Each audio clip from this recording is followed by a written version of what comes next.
Hello everybody, so this is another video I'm doing now. So this is a new mic that my boyfriend got me for my birthday, which was yesterday. So thank you for all the birthday wishes. It was lovely of everybody messaged me on Facebook and to message me on Twitter and all that sort of stuff.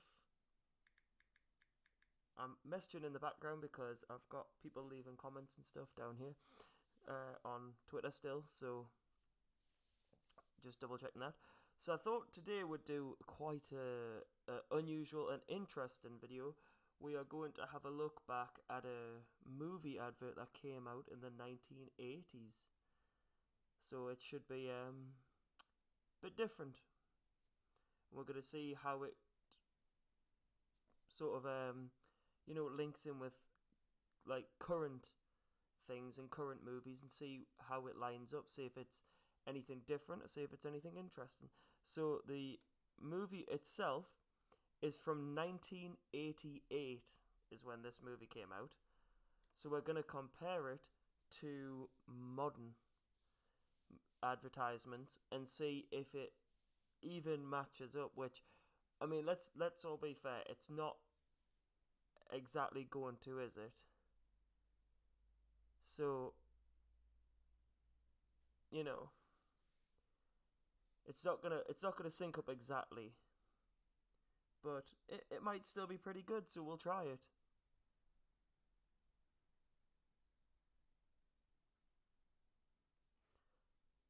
So we're gonna try it out. We're gonna watch it. We're gonna see how it squares up, I guess.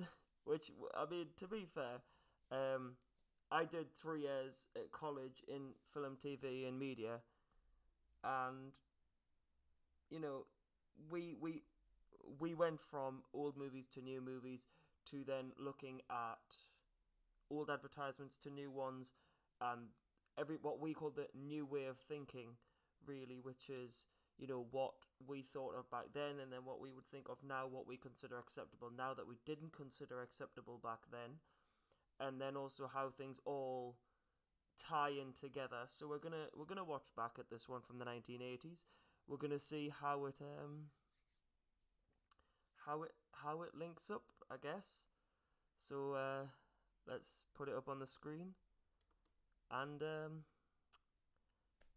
let's see what it is. So yeah, we'll go. It was a different time. It was a time of destiny. A time when a child could tip the balance between good and evil. Why, with my powers, with the strength of my great army, can you not find one little child? A time for an unlikely hero named Willow. Tell her I'm not gonna let anything happen to the baby. We gotta get that baby to somebody. I'm somebody. A time of scoundrels. What goes on here? Uh-oh. And a time of rebels. You are great. After them! You're gonna get us killed.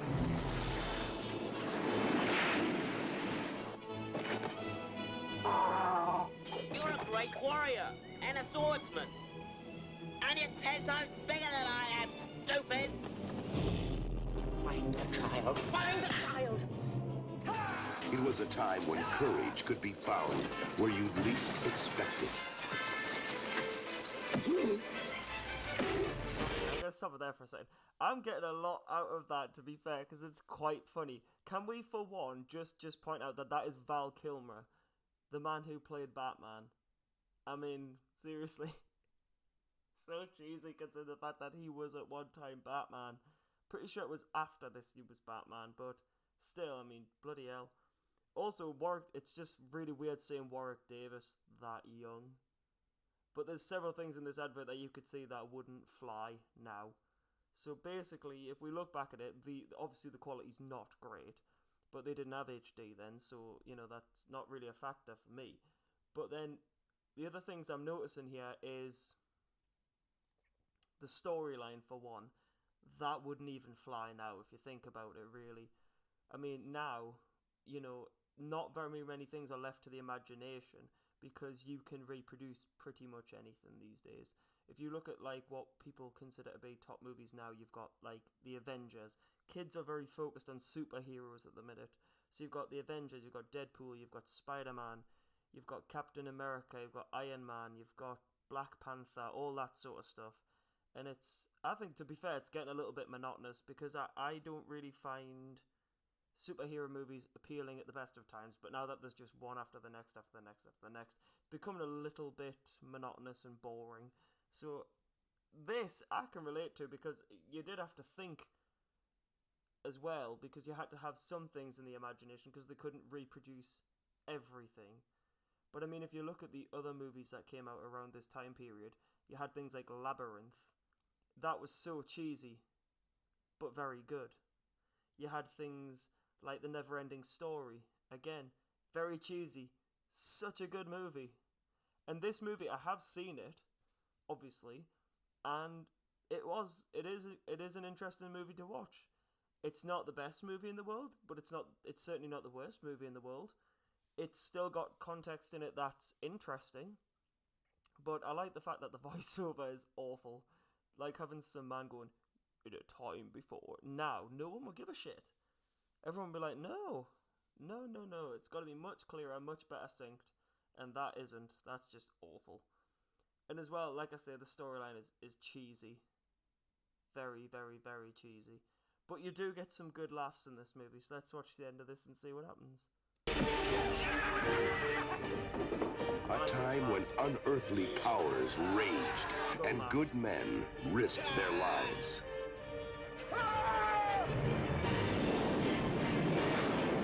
A time of great adventure.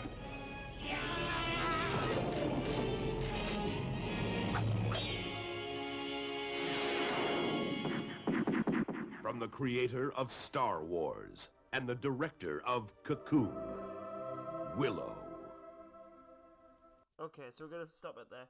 When you think about that, though, it's created by George Lucas, who was the man that gave us Star Wars.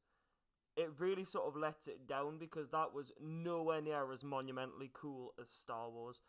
Star Wars was, like, record-breaking. Everybody loved it. Everyone thought that Star Wars was the hit. That's what it was. That, if I remember, I don't think that actually made very much of an impact when it came out. If I'm not mistaken, it actually flopped in cinemas when it came out. But I think as well, the storyline, there's a baby, the baby's born. It's born with some power that it will eventually become a queen and rule the world for good. That storyline sort of died in the early 2000s, didn't it, really? They don't use a lot of that now. Now it's more, like I say, superheroes, which I just can't get behind. But then again, you've got, again, a lot of movies now are disaster movies, or you've got horror movies, and like, if you look at horror movies back in sort of the 1980s, 1970s, and 1960s, we would consider them quite funny now, quite comical, but back then they were terrifying. And it's because of the age, how cinema has progressed. In cinema now, like I say, you can recreate pretty much anything on a green screen. Then, you really couldn't. You really had to go to these locations. So, I can guarantee you quite a lot of that movie was probably shot on location. You had to physically go to these places, and you had to physically be there and present to be able to do this. Whereas now, they could just recreate something on a green screen behind you and just put you in front of it. Just checking a mess down here. So, you know, it's easier now than it was back then. There is not as much effort in movie making now as there was then, as in physical effort, because now, like I say, you can recreate it, then you couldn't as much. But the storyline, it wouldn't work now, it would flop now. very cheesy, but again, good film.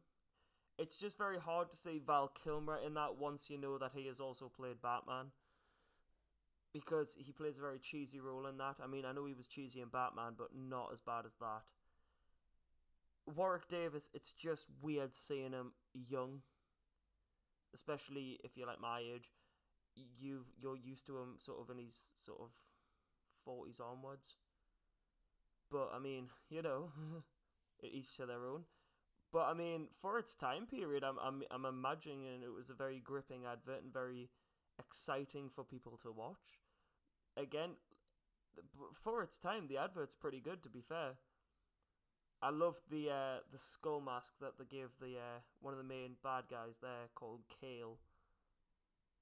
But they could have done so much more with that. Now, when you look at people and they give them like a freaky, menacing persona, and then they take it off, they still look sort of creepy underneath. This guy didn't. When the mask was taken off him in the movie and you saw him, he was a fat bloke with a ginger perm and a ginger beard. And it's like, you were cool with a mask on. With a mask off, you're crap. And also, he had a double-edged serrated blade sword, which was just for the time was cool. It was interesting. Gave him a very cool look. They just should have kept the mask on his face and not let anyone see what was underneath it, because that killed it for me. The special effects with the dragon, you've seen a little bit there. I like that. It's not great, it's not perfect, but it's never going to be. It's 1988, for God's sakes. But, I mean, some of the things in it as well. Trolls. You wouldn't really see too much of that in movies now. The dragon, I mean, I haven't really seen a movie recently that's got dragons in. I think that's also a concept that's sort of died out now, because nobody wants medieval movies these days. They want futuristic. And if you think about it, technically, things like Iron Man, that's not really that new. Iron Man is essentially a suit of armor from the medieval period with some computers thrown in. So it's not a new idea, it's not a new concept. It's a centuries-old concept that's just been revised and revisited and then revamped with modern technology, really. And if you look at things like Captain America, he's a normal man who gets injected with some sort of, like serum thing, and it makes him super strong. But there's loads of movies that you can spot that concept in, that where it's been reused over and over and over again. I mean, I'm not denying Captain America. It was a cool movie, but it wasn't my sort of thing. I mean, I'm into, sort of like Wesley Snipes and Blade and things like that, and The Crow and things like that. But I mean, I get for its time it was probably riveting, but for now I don't think it would really fly. But for me, I'd give it maybe a 6 out of 10, to be fair, because for its time it was probably pretty good. And I kind of enjoyed the movie, because I am essentially 5 years old. I enjoyed the movie, and I think it was pretty interesting to watch. So that was a good one for today. That was reacting to the 1988 movie trailer of the movie Willow. So I hope that was interesting for you guys. I hope everybody tunes in and watches it. And I will definitely catch you in another video when I come up with the next thing that I am going to review for you. And I hope it's something old like that again, because I love old movies.